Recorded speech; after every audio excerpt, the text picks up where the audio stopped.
Kaliy o'simliklar uchun eng muhim 3 ta asosiy ozuqa moddalaridan biri bo'lib, azot va fosfor bilan birga hosildorlikni oshirishda va o'simlik sog'lig'ini saqlashda juda katta ahamiyatga ega.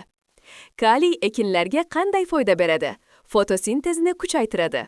Kaliy barglardagi xlorofilni faol ishlashiga yordam beradi. Natijada o'simliklar ko'proq energiya hosil qiladi va tez o'sadi. Hosildorlikni oshiradi.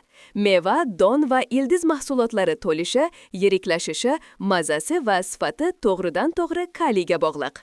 Masalan, g'alla, don to'lishi yaxshilanadi. Kartoshka, kraxmal miqdori oshadi. Pomidor, meva, shirinlik va rang yaxshilanadi. Stressga chidamlilikni oshiradi. Kaliy o'simliklarni quyidagi stress omillariga bardoshli qiladi. Qurg'oqchilik, sovuq, tuzlanish, sho'rlanish, kasallik va zararkunandalar. Suvni boshqaradi. Kaliy stoma, barg teshikchalarini boshqarib, suv isrofini kamaytiradi va suvdan foydalanish samaradorligini oshiradi. Ildiz tizimini kuchaytiradi. Kuchli va chuqur ildiz shakllanishiga yordam beradi. Bu esa o'g'it va suvni yaxshi o'zlashtirishni ta'minlaydi. Mahsulot sifatini oshiradi. Shirinlik, mazalilik, saqlanish muddatining uzayishi, tashish va bozorboblikning oshishi. Kaliy yetishmovchiligi belgilari.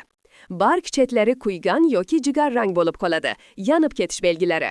Barglar kichrayadi. O'sish sekinlashadi. Hosil kamayadi. Qaysi ekinlarga ko'proq kerak? Kaliyni ayniqsa ko'p talab qiladigan ekinlar. Ekin sababi: kartoshka, kraxmal uchun. Pomidor, bodring, shirinlik va suv muvozanati.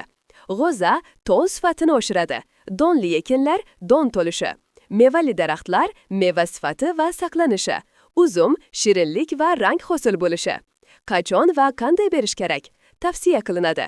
Asosiy o'g'it sifatida ekishdan oldin, vegetatsiya davrida bo'lib berish, tomchilatib sug'orish orqali KNO3 yoki K2 SO4. O'g'it o'qitlari turlari. O'g'it afzalligi: kaliy xlorid, KCl, arzon, ko'p tarqalgan. Kaliy sulfat, K2 SO4, tuzga sezgir ekinlar uchun eng yaxshi.